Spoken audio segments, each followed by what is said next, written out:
Hey guys what's up, मेरा नाम है पार्थ। और दोस्तों, कभी ना कभी आपने भी ये सोचा ही होगा कि कितना अच्छा होगा अगर डॉलर और रुपये दोनों की वैल्यू सेम हो जाए। इससे मेरा मतलब है कि दोनों का एक्सचेंज रेट बिल्कुल सेम हो जाए, $1 इज इक्वल टू ₹1। पर दोस्तों, एक ज़माना ऐसा भी था जब $1 ₹1 के बराबर होता था। हमारे देश की आज़ादी के टाइम पर $1 ₹1 के बराबर था, और फिर धीरे धीरे रुपी डिवैल्यूड होने लगा, और आज इस कदर रुपी डिवैल्यूड हो गया है कि आज $1 लेने के लिए आपको ₹76 देने पड़ेंगे। लेकिन ऐसा कैसे हो गया? जो डॉलर आज़ादी के टाइम पर ₹1 के बराबर था वो ₹76 के बराबर है। इतना वीक हमारा रुपी कैसे हो गया? तो आइए चलते हैं इस वीडियो में आगे, जानेंगे कि हमारा रुपये इतना वीक क्यों होता गया और क्या होगा अगर $1 ₹1 के बराबर हो जाए।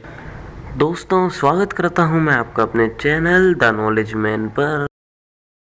आज का हमारा टॉपिक है what if $1 is equal to ₹1। दोस्तों, ऐसा ये अभी नहीं है कि हमारा रुपी जो है वो डॉलर के सामने वीक है। स्टार्टिंग से ही, जब से हमारा देश आज़ाद हुआ उसके बाद से ही रुपी जो है वो डॉलर के सामने वीक होता गया है, और इसके कुछ रीज़न्स हैं।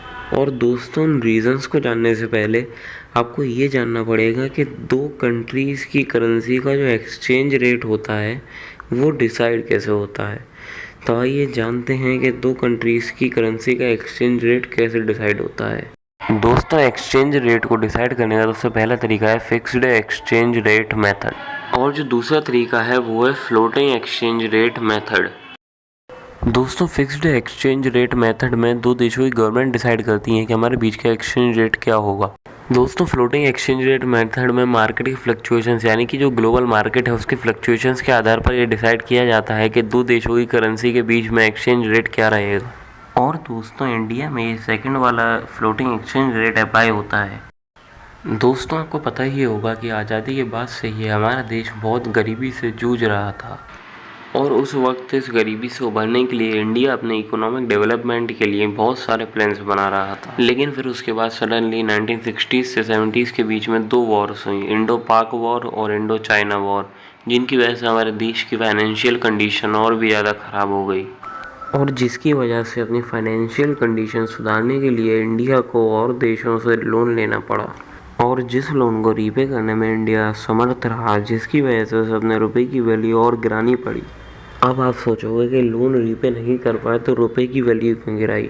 ये चीज़ मैं आपको एक एग्जांपल से समझाता हूँ कि गवर्नमेंट ने रुपए की वैल्यू क्यों कम कर दी लोन ना चुका पाने के कारण। तो दोस्तों, फॉर एग्जांपल मान लीजिए कि आप यूएस हैं और मैं इंडिया हूँ, और मैं आपसे ₹10 का लोन लेता हूँ, जिसमें से ₹8 मैंने खर्च कर दिए। अब मेरे पास बचे खाली ₹2। अब मैं आपका लोन कैसे चुकाऊँगा, क्योंकि मेरे पास तो खाली ₹2 हैं, और लोन मैंने आपसे लिया था ₹10 का। तो आपका लोन चुकाने के लिए मैं अपनी करेंसी की वैल्यू कम कर दूंगा। अब ये कैसे काम करेगा, आइए समझते हैं। मान लीजिए कि पहले ₹1 की वैल्यू ₹1 थी। अब मैंने उसे गिरा के ₹1 की वैल्यू को ₹5 के बराबर कर दिया। मेरे पास जो ₹2 बचे थे, अब वो ₹2 की वैल्यू ₹10 हो गई। तो उन्हीं ₹10 से मैं आपका ₹10 का लोन चुका पाऊंगा। तो दोस्तों, इसी वजह से लोन चुकाने के लिए इंडिया ने अपने रुपए की वैल्यू को घटा दिया, जिससे वो और कंट्रीज से जो लोन लिया है उसे चुका पाएँ। तो दोस्तों, आई होप आपको ये एग्जांपल समझ में आया होगा। तो चलिए बढ़ते हैं इस वीडियो में आगे।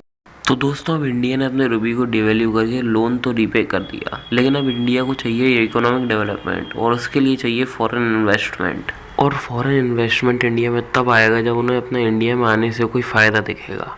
इसलिए इंडियन गवर्नमेंट रुपये को और डिवैल्यू कर देती है, ताकि फॉरेन इन्वेस्टमेंट इंडिया में आए और इंडिया की इकोनॉमिक ग्रोथ हो। तो आइए मैं आपको एग्जांपल से समझाता हूँ कि फॉरेन इन्वेस्टमेंट इंडिया में बुलाने के लिए इंडियन गवर्नमेंट ने रुपए की वैल्यू क्यों गिराई। तो दोस्तों, इस एग्जांपल के लिए मान लेते हैं कि मैं एक फ्रूट वेंडर हूँ, और आप मार्केट में आए फ्रूट लेने, आपको 1 kg ऑफ एप्पल चाहिए। अब आप आए मार्केट में, आपको दो शॉप्स दिखाई दी, एक मेरी और एक मेरे साथ में एक वेंडर है उसकी। आप पहले उस पर गए, आपने उससे पूछा कि आप 1 kg एप्पल कितने का दे रहे हो, उसने आपको बोला 150 रुपीज़। फिर आप मेरे पास आए, आपने मुझसे पूछा कि आप कितने के दे रहे हो, मैंने आपको बोला मैं आपको 100 रुपीज़ के 1 kg एप्पल दूंगा। तो ऑब्वियस सी बात है आप मेरे से ही एप्पल लोगे, क्यों? क्योंकि उसमें आपका फ़ायदा है, आपको उसमें 50 रुपये बच रहे हैं। तो इसी तरह जब किसी फॉरेन कंपनी को इंडिया में लेबर और रॉ मटेरियल चीप रेट्स पर मिलेगा तो ऑब्वियस सी बात है वो इंडिया में अपनी फैक्ट्री खोलेंगे, जिससे इंडियन लोगों को एम्प्लॉयमेंट मिलेगा और इसी तरह इंडिया का इकोनॉमिक डेवलपमेंट होना स्टार्ट होगा। यही वजह थी कि जिस वजह से गवर्नमेंट ने रुपी को डिवैल्यू किया फॉरेन इन्वेस्टमेंट को इंडिया में इन्वाइट करने के लिए,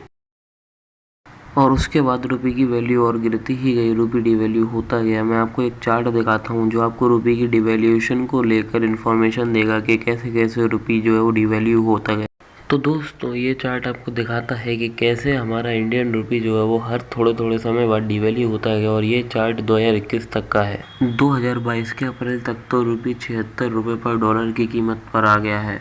अब आप लोग रुपये की हिस्ट्री को जान चुके हैं कि कैसे कैसे हमारा रुपये डिवैल्यू होता गया। तो आइए चलते हैं इस वीडियो में आगे और अब जानते हैं कि अगर डॉलर और रुपये इक्वल हो जाएं तो क्या होगा।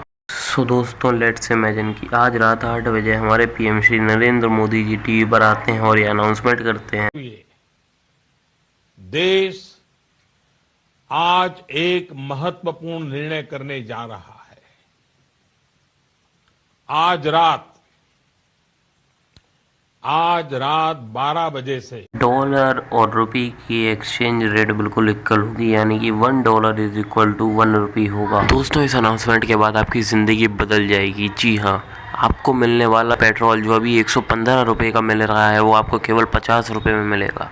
एक आम आदमी 10,000 रुपये कमाता है, उसकी सैलरी 1.5 लाख रुपये के बराबर हो जाएगी, और आपको मिलने वाला आईफोन जिसके लिए अभी आपको लाखों रुपये देने पड़ते हैं वो केवल और केवल आपको 600 रुपये में मिलेगा।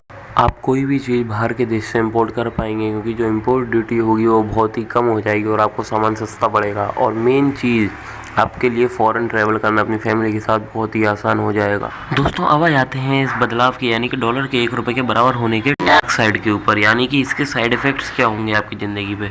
अभी तक आपने एडवांटेजेस सुने, अब इसके डिसएडवांटेजेस सुनिए। First, foreign investment. जैसा कि मैंने आपको पहले वीडियो में बताया कि फॉरेन इन्वेस्टमेंट इंडिया में इसलिए आती है क्योंकि उन्हें यहाँ पे चीप रेट्स पर प्रोडक्ट्स और लेबर मिलते हैं।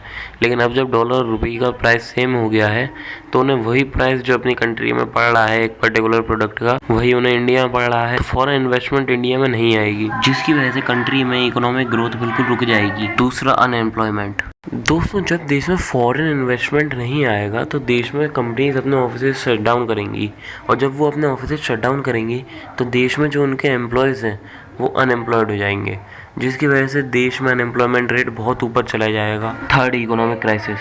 दोस्तों जैसा कि मैंने आपको बताया कि देश में फॉरेन इन्वेस्टमेंट नहीं आएगा, फॉरेन इन्वेस्टमेंट नहीं आएगा तो अनएम्प्लॉयमेंट रेट बढ़ेगा, अनएम्प्लॉयमेंट रेट बढ़ेगा तो ऑब्वियस सी बात है कि देश में इकोनॉमिक क्राइसिस आएगा। दोस्तों let's come back to reality. तो दोस्तों अब ये वीडियो देखने के बाद आप समझ ही गए होंगे कि अगर डॉलर और रुपये बराबर होते हैं तो देश को भारी नुकसान झेलना पड़ेगा, जो देश में इकोनॉमिक क्राइसिस लाएगा। और इकोनॉमिक क्राइसिस अगर देश में आई तो देश का वही हाल होगा जो अभी श्रीलंका का हो रहा है। तो अब आपके दिमाग में सवाल उठ रहा होगा कि क्या कभी ऐसा हो सकता है कि डॉलर और रुपये आगे जाके कभी फ्यूचर में एक बराबर आए, मतलब दोनों का एक्सचेंज रेट जो हो वो इक्वल हो, $1 इज इक्वल टू 1 रुपये। तो हाँ ऐसा पॉसिबल है, लेकिन वो अभी पॉसिबल नहीं है। उसके लिए हमारे देश को बहुत मेहनत करनी पड़ेगी, हमें मेक इन इंडिया प्रोडक्ट्स को यूज़ करना पड़ेगा। उसके लिए इंडिया को एक इम्पोर्ट ओरिएंटेड कंट्री की बजाय एक एक्सपोर्ट ओरिएंटेड कंट्री बनना पड़ेगा। करंटली इंडिया एक इम्पोर्ट ओरिएंटेड कंट्री है, जिसका मतलब इंडिया अपना ज़्यादा सामान बाहर से इम्पोर्ट कराती है। अगर India make in India product use करें, हम लोग इंडिया में बने हुए प्रोडक्ट अगर आप यूज़ करेंगे तो देश को फ़ायदा पहुँचेगा। इंटरनेशनल मार्केट में रुपीज़ की वैल्यू और स्ट्रॉन्ग होगी, जिससे हमारा रुपये जो है वो डॉलर की बराबरी कर पाएगा।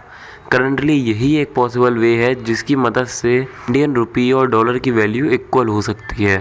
तो दोस्तों that's all for today's video. Thanks for watching. If you got some knowledgeable information from this video, then don't forget to like and share this video and subscribe our channel for more knowledgeable information videos.